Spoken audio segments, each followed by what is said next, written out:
नमस्कार, आप देख रहे हैं ए न्यूज लाइव चैनल और मैं हूं आपके साथ नीलम मालविया। मध्य प्रदेश के हरदा जिले से एक बड़ी खबर सामने आई है। जिले में विकलांग बच्चों के साथ हो रहा भेदभाव।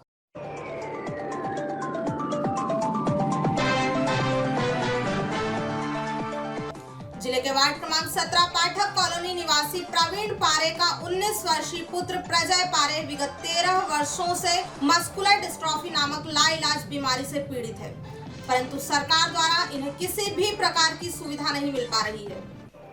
बालक प्रजय की विकलांगता की पुष्टि 2013 में ही हो चुकी थी, जिसमें शासन द्वारा उन्हें वर्ष 2013 में 80% विकलांगता का प्रमाण पत्र प्रदान किया गया था।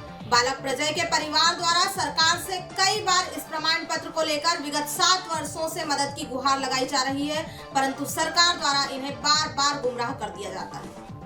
आखिर क्यों इन बच्चों के साथ अत्याचार किया जा रहा है और कब तक इन्हें सुविधाओं से वंचित रखा जाएगा, जबकि नगर पालिका कर्मियों द्वारा कई बार इनके घर जाकर विकलांगता का सर्वे किया जा चुका है, परंतु बावजूद भी सरकार द्वारा चलाई गई विकलांग पेंशन योजना तक के लाभ से बालक प्रजय को अभी तक वंचित रखा जा रहा है। आइए आपको विकलांग बालक प्रजय की वर्तमान स्थिति से अवगत कराते हैं। आप देख रहे हैं परिवांग बालक अपने बलबूते पर बैठ तक नहीं पाता है, जो विगत 13 वर्षों से चारपाई पर लेटा हुआ है। पिछले 13 वर्षों से इस परिस्थिति से जूझते हुए इनका परिवार पूरी तरह दुखी है, जो सरकार से अब किसी भी प्रकार की मदद मांगने की उम्मीद तक छोड़ चुका है। जबकि बालक प्रजय के पिता महज एक प्राइवेट स्कूल में शिक्षक हैं, जिन्हें 6 से 7 हजार रुपए मात्र तनख्वाह मिलती है, जिसमें इन्हें अपने परिवार के 5 सदस्यों साथ ही प्रजय के इलाज का खर्च भी वहन करना होता है। आप देख रहे हैं बालक किस प्रकार से 24 घंटे बेड पर रहता है, साथ ही इनकी माताजी, दादी जी और पिताजी को 24 घंटे इनकी सेवा करनी पड़ती है। आपको बता दें, इस लाइलाज बीमारी से पीड़ित बालक प्रजय अपने हाथ पैर स्वयं तक हिलाने के लिए सक्षम नहीं है।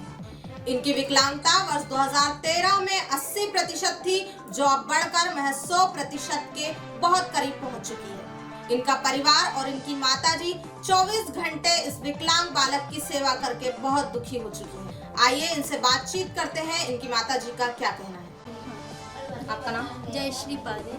कितने बच्चे हैं आपके? मेरे 2 बेटे हैं। ये बड़ा है, विकलांग है, और छोटा वाला ठीक है। क्या परेशानी है इसको? इसको मस्कुलर डिस्ट्रॉफी बहुत जगह जगह इलाज करवाया, पर इसका कोई इलाज ही नहीं है। कितने सालों से बीमारी उसको?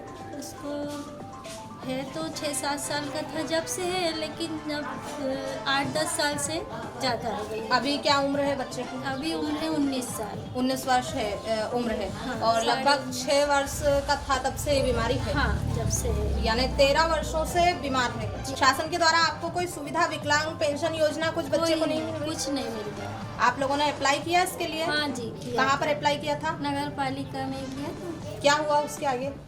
बोलते हैं अभी नहीं है, अभी ऐसा कुछ नहीं है, प्रावधान ऐसा बोलते हैं। विकलांग पेंशन योजना का प्रावधान नहीं है? हाँ, ये कहा तो गया? यही बताया। हाँ, आपके पास विकलांगता का सर्टिफिकेट भी है? सर्टिफिकेट भी है। कब का बना हुआ है सर्टिफिकेट आपका? 2013 का बना हुआ है। 2013 से हाँ, सर्टिफिकेट बना हुआ है, लेकिन हाँ। कोई पेंशन नहीं मिल नहीं रही। मिल। आपने अभी तक प्रजय के इलाज के लिए कहाँ कहाँ प्रयास किए हैं? सभी जगह जहाँ जहाँ भी बताए सबने हम लेके गए, बॉम्बे गए, चेन्नई गए, मुंबई, ये अपने इंदौर, भोपाल, जो जहाँ बताता वहीं लेके जाते, पर कोई फ़ायदा नहीं है बच्चे को। और अभी तक हम इसके इलाज में कम से कम 5 लाख रुपए खर्च कर चुके हैं, और ज़्यादा ही, कम नहीं। और हमने सब अपने उस पे उधार लेके और वो सब करके और करा है।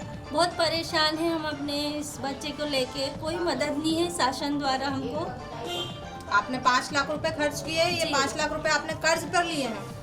जी हाँ, थोड़ा थोड़ा लेते गए और चुकाते भी गए, पर बहुत यानी कर्ज तो अभी है बाकी। पर अभी कर्ज बाकी है हाँ, लेना। सरकार से कोई मदद नहीं मिल रही है इस विषय में हमें। आइए अब हम बातचीत करते हैं स्वयं विकलांग बालक प्रजय से। देखते हैं ये इस लाइलाज बीमारी को लेकर किस दौर से गुजर रहे हैं। प्रजय पारे, उठ पाते हो मन से? नहीं उठ पाते। फिर आपका खाना पीना कैसे होता है? कराना पड़ता। कौन कराता है?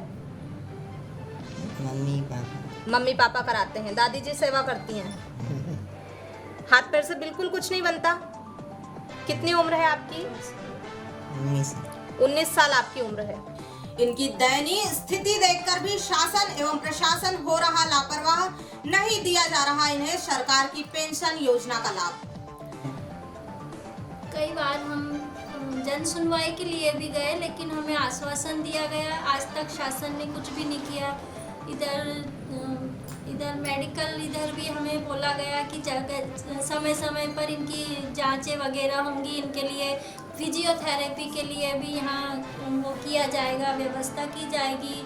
और अभी तक तो कुछ भी सुनवाई नहीं हुई है, बस थोड़ी सी कुछ जांचें हुई बस, बाकी और कुछ आगे कुछ नहीं हुआ। बोल रहे थे भोपाल ले जाएंगे बच्चों को, वहाँ इनका इलाज करवाएंगे जो भी हो सकेगा, पर अभी तक तो ऐसा कुछ भी नहीं हुआ। झूठे आश्वासन दिए गए हैं शासन ने। और कई बार मैं तो मंत्रियों से इनसे भी मिली हूँ, यहाँ विधायक, इनसे कोई कुछ नहीं करता है, सब हाँ बोल देते हैं, बस मुँह सामने सब हाँ बोलते हैं, बाकी कोई कुछ काम नहीं कर रहा है, सब झूठे वादे हैं ये।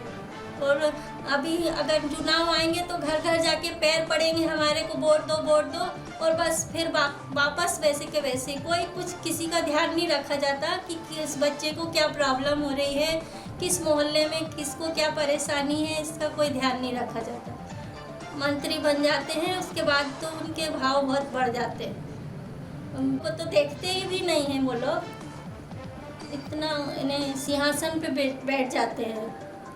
और सरकार भी इसके उसमें कोई नहीं सोच रहा है। सरकारी कार्यालयों में, सरकारी चिकित्सालय में भी हम गए तो बस कुछ भी नहीं है बच्चों के लिए। इसका आयुष्मान कार्ड भी नहीं बना है, और ना कोई किसी तरह की कोई पेंशन मिल रही है बच्चे को। बस आश्वासन दिए जाते हैं कि ऐसा होगा, पर मेरे बच्चे के लिए अभी तक कुछ नहीं किया। कई बार जन सुनवाई की दहलीज से मायूस लौटा परिवार, अब बालक की सेवा करने के सिवा और कोई रास्ता नहीं बचा। मिलते हैं फिर बड़ी खबर के साथ, तब तक बने रहिए हमारे साथ ए न्यूज़ लाइव चैनल पर। खबर हमारी, फैसला